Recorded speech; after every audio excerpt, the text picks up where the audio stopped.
دلار 500,000 تومانی یا 1,000,000 تومانی، زیاد فاصله باش نداریم. وقتی که میتونم این تصویر رو توی یه بشکم به این تصویر تبدیل کنم، یه مثال ساده‌شو بخوام بهتون بگم، این یعنی این که آینده ما بسیار وابسته به هوش مصنوعیه و داره میشه. ببینید الان من نه لپتاپی جلومه نه گوشی جلومه و هر چیزی که دارم بهتون میگم چیزایی که تو ذهن خودمه و اینکه نظر شخصی ممکنه که باش قبول نداشته باشید یا باهاش کنار نیایید، ولی یه ذره فکر کنید روش، ببینید که چه اتفاقی داره میفته. تمام دنیا داره به سمت هوش مصنوعی میره، شغل‌ها، کارا و نمیدونم بچه ها همه دارن میرن به سمت هوش مصنوعی، بلاگرها. من بهتون قول میدم که توی زمان نه چندان دور، نمیخوام بهتون بگم نمیدونم 10 سال 20 سال، به زودی وکیل ها قراره که حالا کارشون بالاخره یه ذره به مشکل بخوره، دکترها کارشون به مشکل میخوره. مثال براتون بزنم، گربه برده بودم دکتر، جواب آزمایشش رو گرفت، مشکلاتش رو بهم گفتم آقای دکتر اگه اجازه بدید یه دقیقه من اینو بدم به چت جی پی تی. آنالیز کرد و تمام مشکلاتش رو گفت، حتی راه درمانم بهش گفت، با اینکه گفتش نیازمنده اینه که با پزشک مشورت بشه، ولی گفت الان تاریخ 2025 آینده مشخصه، خودمون رو گول نزنیم. چرا میگم دلار 500,000 تومانی یا 1,000,000 تومانی؟ ببینید ما الان حالا به خاطر تحریما و یه سری مسائل دلارمون امروز 84,300 تومانه. حالا شما بیاین فرض بکنیم که اینو در نظر بگیرید که فعلا ما با دلارمون داریم صادرات میکنیم، واردات میکنیم و اینکه حالا خرج مصارف دلار رو دارم بهتون میگم، یه سری خرج گردشگری میشه، یه سری یا پسنداز کردن دلار رو. ولی اگر ما همینجوری تحریم بمونیم و اینکه جامعهمون بخواد وارد حیطه هوش مصنوعی بشه، هوش مصنوعی که ما هیچ تولیدی ازش نداریم، ما چه هوش مصنوعی تولید کردیم و هی باید از غرب یا شرق یا هر جای دیگه ما این هوش‌های مصنوعی رو تهیه بکنیم و بخریم و اشتراک ماهانه به دلار بدیم و این دلار از مملکتمون خارج بشه، یعنی به چه صورت میشه؟ به صورت مردمی نیازمونه. نیاز داری که اون هوش مصنوعی مرتبط با وکالت رو بخری، با ادیت فیلم رو بخری. الان دیدم خیلی دارن تبلیغ هوش مصنوعی میکنن که برای این کار اینو استفاده کن، برای این کار خیلی عالیه. من کاملا موافق هوش مصنوعی هستم برای یه سری کارها، ولی به شدت رو قیمت دلار تاثیر میذاره در آینده نه چندان دور، به این علت که ما نیازمند هوش مصنوعی هستیم و به صورت شخصی هر شخص نیازمنده.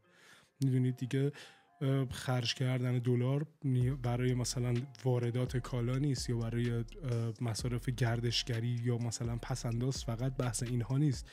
بحث اینه که ما برای اینکه به روز باشیم باید از تولید کننده های هوش مصنوعی اشتراک بخریم و از این هوش های مصنوعی به نحوی که دلمون میخواد استفاده بکنیم و یه حجم خیلی عظیمی از دلار، شاید بگم به صورت ماهانه، شاید هم روزانه، بستگی مصرفمون داره، از مملکت خارج خواهد شد به زودی و ما شاهد دلار با قیمت بسیار گزافتر از چیزی که الان داریم استفاده میکنیم هستیم و الان داریم میبینیم هستیم.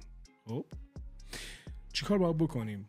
زیر ساختای هوش مصنوعی رو باید بسازیم. از همین الان تو کشور باید این زیر ساخت‌ها به وجود بیاد. زیر ساخت یعنی چی؟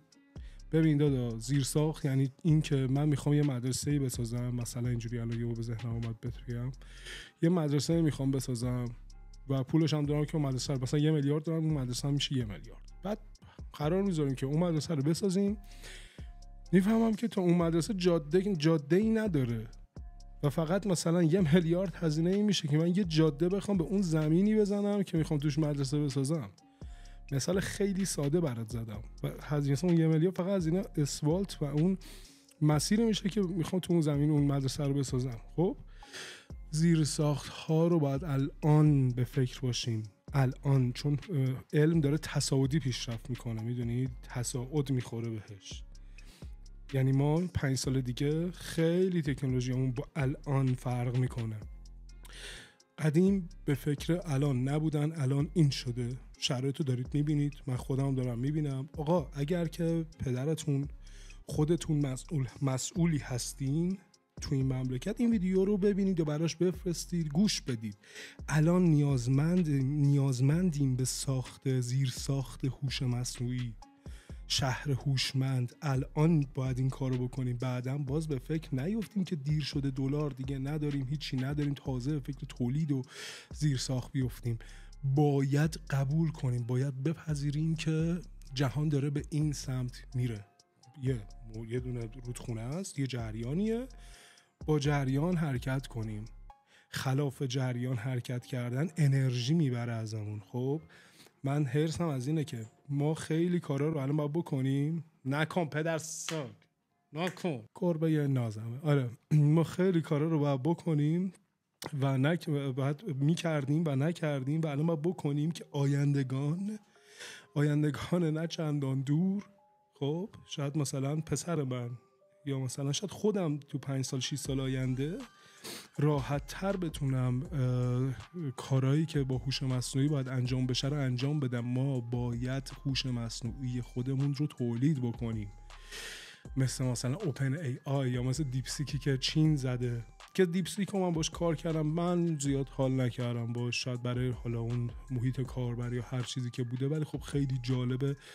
میتونید تو یوتیوب سرچ بکنید راجع به دیپسیک هم اطلاعات کسب بکنید. ما هیچ تولیدی نداریم. ببینید اگر قیمت دلار الان 84,000 تومنه، فقط به تحریما نیست، به این علته که ما این گوشی که من دارم باش فیلم میگیرم، این میکروفون، این رودکستر، هر چیزی که مرتبط با تکنولوژی رو داریم وارد میکنیم و خودمون نساختیم هنوز، یعنی قطعاتش رو نساختیم و داریم وارد میکنیم. الان هم نمیتونیم به فکر اینا باشیم. چرا؟ به خاطر اینکه تولید یک کارخونه، مثلا ساخت یک کارخونه تولید سی پی یو کلی هزینه برای مثلا صرفه اقتصادی برامون نداره و باید حالا وارد بکنیم. ولی الان به فکر باشیم که هوش مصنوعی رو گسترش بدیم، استفاده بکنیم، زیر ساخت براش بسازیم برای آینده، به نفعمونه، به صرفه است. الان وقتشه و یه جوری نباشه که بعدم بگیم وای دیر شد. همینجوری بخوایم گیفت کارت اپل بخریم، پولمون رو بدیم پای هوش‌های مصنوعی، حالا بعضیاشون که رایگانن، بعضیاشون پولیان، اشتراک دارن، که حالا هیچ کس اون تولید کننده فکر من و شما نیست بگی رایگان من اینو در اختیار میذارم. پیشرفته بشه پول میخواد. الان چت جی پی تی فریش یه داستانی داره، پلاسش یه داستانی داره. وان اوش اگه اشتباه نکنم $200 هزینه اشتراکشه، $200 ماهیانه. پس به فکر من و شما نیست، به فکر پولشه، چون سروراشو باید خنک بکنه، کارمند داره، 1000 تا داستان داره، بعد وسط چت جی پی تی وسط کارت نمیتونه یهو تبلیغ بیاره بالا که. حالا شاید هم به فکر بیفته، نمیدونم، ولی یه پولیو دارن از ما میگیرن الان و در آینده ما خیلی باید دلار بپردازیم بابت استفاده از هوش مصنوعی از دنیا. باید به فکر باشیم. الان به فکر زیر ساختا باشید. بچه‌هایی که دارن هوش مصنوعی رو تبلیغ میکنن، بیاین جمع بشیم بسازیم، یه دونه‌شو بسازیم. خیلی سرور گرونه، خنک کننده میخواد، خب باشه، ولی یکی هست این وسط که پول بیاره که این کارو برای کشورمون بکنیم دیگه. من به شخص هرچی دارم این مجسمه ها رو میفروشم که این کارو بکنیم، چون مطمئنم از حرفی که دارم میزنم شما هم مطمئنید، میدونید که آینده اینی که الان میبینید نیست دیگه، داره عوض میشه. همین جوری دلار مملکت بره بابت پرداخت چه میدونم پرداخت اشتراک هوش مصنوعی ها و حالا تکنولوژی هایی که غرب داره به همون میده، ما دلار 500,000 تومانی و 1,000,000 تومانی رو هم خواهیم دید. اصلا دوستای گل من اصلا نگید که امکان نداره. دلار 1000 بود الان 84,000 تومانه. خب پس به فکر باشید، الان وقتشه. مراقب خودتون باشید. دوستتون دارم. رامین عباسیان هستم، یعنی بودم چون داره ویدیو تموم میشه. این ویدیو راجع به دلار نبود.